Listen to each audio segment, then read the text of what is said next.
I'm not a Puritan when it comes to diet by any means. I don't stick religiously to any specific foods or particular structure. In fact, if the diet has a name, that's a red flag for me. I just try and land somewhere in that region that's the best compromise between my three priorities: health, enjoyment, and being massive and shredded. Over the years, I've developed a few habits that have made striking this balance a little easier, and so that's what I'm going to share today in this video. Let's do it. Only tracking calories when absolutely necessary. Tracking calories and macros is a double-edged sword. It's an incredibly powerful tool that makes building muscle and losing fat so much easier today for you and I than it was for our ancestors even 15 years ago. That's not an ancestor, is it? That's just someone who's older than you. Anyway, it stops you lying to yourself or unwittingly ruining your progress by mistake or missing out on gains from going under on protein. There are many huge benefits. However, it's also exceedingly fucking boring, right? It can take the fun out of food because you can start seeing everything just as numbers. It can make obsessive people even more obsessive. And on top of all that, my main primary concern is that you look like a huge nerd getting MyFitnessPal up in front of your mates. So, after an initial enthusiastic phase when I first discovered MyFitnessPal, I eventually settled into the compromise of only tracking calories when I absolutely have to. And for me, that's just the latter stages of a dieting phase. I don't track calories or macros when I'm just maintaining or when I'm trying to gain muscle, and I don't even track them in the first few weeks of a cut because I can usually make good progress without doing so.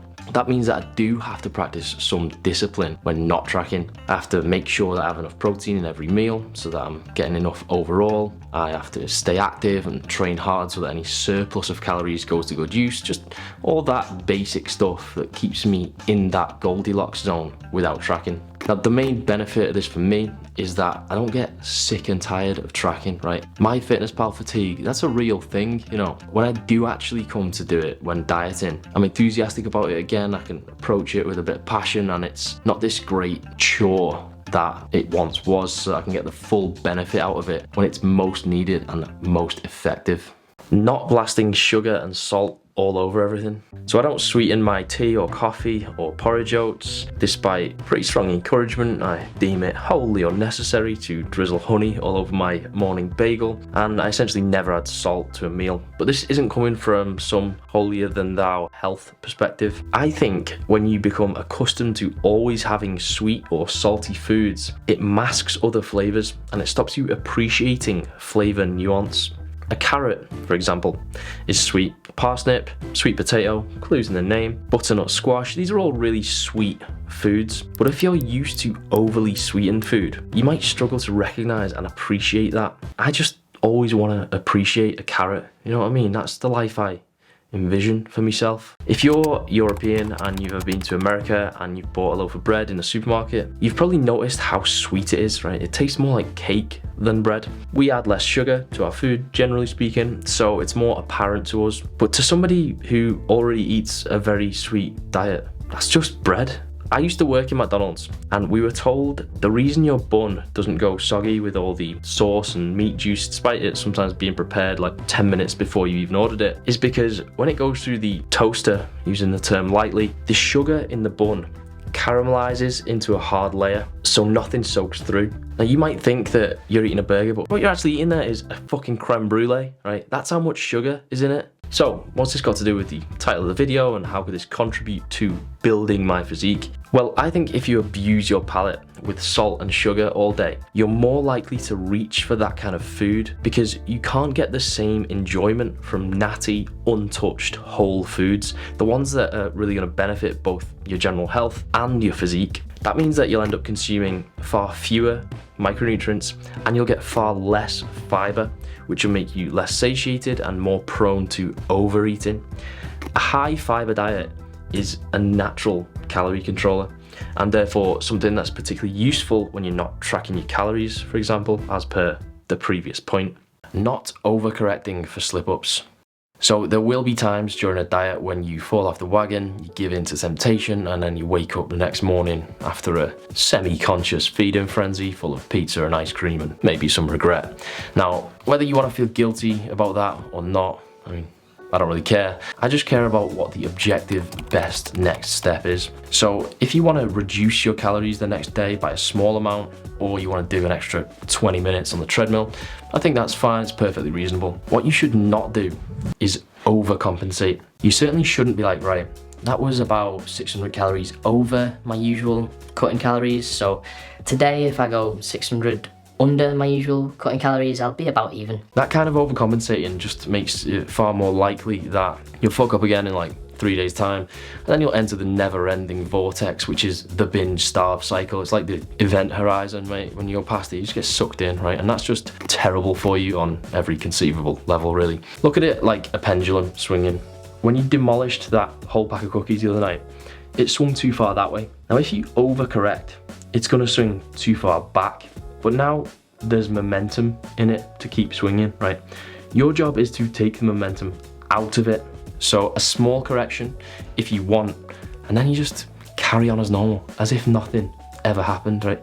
You have been absolved of your sins. I hereby declare it. Crack on. It's normal, in the words of Anderson Silva. Normal. Come on, guys. Always having a high protein, high fiber meal before bed. Right, I know they're saying breakfast like a king, lunch like a prince, dinner like a pauper. Everyone loves it because people just love sayings, but I actually do the opposite of that. There isn't a huge difference between my 3 main meals in terms of size, but breakfast is the smallest and dinner is the largest. The reason I don't do a large breakfast is because I train mid-morning, so I don't want to have to wait for hours after breakfast, and I certainly don't want to be training on a full stomach. I also feel like I'm just generally more productive throughout the day when I'm not constantly full and digesting food. I always have a large, high protein and high fiber dinner for a couple of reasons. Of course, you do a lot of your growth and repair whilst you're asleep, but that's kind of a bit of a moot point because you should just have protein with every meal. The main reason is that protein and fiber are satiating. If I don't have a big enough dinner with plenty of protein and plenty of fiber, I notice that I can often wake up earlier in the morning, and I think that's just because I'm really hungry. I actually think overall this improves my sleep. Now, I know that conventional wisdom is that you should eat a smaller meal before bed because the digestion can interfere with your ability to get to sleep. Now, I'm sure there's merit to that because, you know, the sleep guy said it on Joe Rogan. It just happens to be completely at odds with my personal experience. I actually like going to bed on a full stomach. Now, I don't like saying that's just what works for me, because often that's just how people justify their bias when they haven't really looked at everything objectively. But, you know, I don't want to say it. Now, of course, your sleep has a very real and very significant impact on the quality of both your training sessions and how you can recover from those training sessions. So even though this is quite an indirect route to get there, I do think this can make a big difference to your physique over the span of years and decades.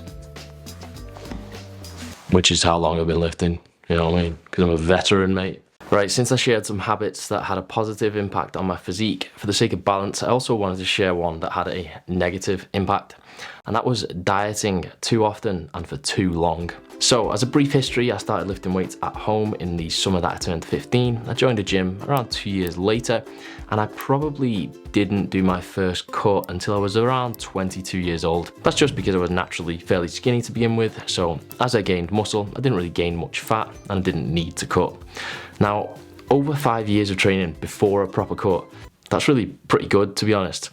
But it was after that point, when I got on social media and eventually started making money through it, that I probably spent too long dieting, and I generally didn't engage enough in those long 2 or 3 year bulk phases that natties really need to do if they want to get close to their natty limit. Now, obviously, as a non-steroid taking individual out here in the Wild West of YouTube trying to compete for people's attention, you just gotta do what you can to make eye-catching thumbnails, and being shredded is kind of part of that. It's obviously not a substitute for valuable content, but it does go hand in hand to some extent if you wanna maximize your shit. Now, of course, that means that from a pure muscle mass perspective, I probably didn't maximize my potential. But then again, if I'm honest, I'm still pretty content with my physique, so I'd say that it was actually worth it for me personally. Now, if you don't have to think about making sick YouTube thumbnails and you are natural, I definitely encourage you to stick to a bulk for longer than I ever have, at least after that first 5 years. So hopefully those things can help you to achieve the physique you so desire, so eventually you can stop watching my videos and just carry on with the rest of your life. Jordy Lenny is my hero!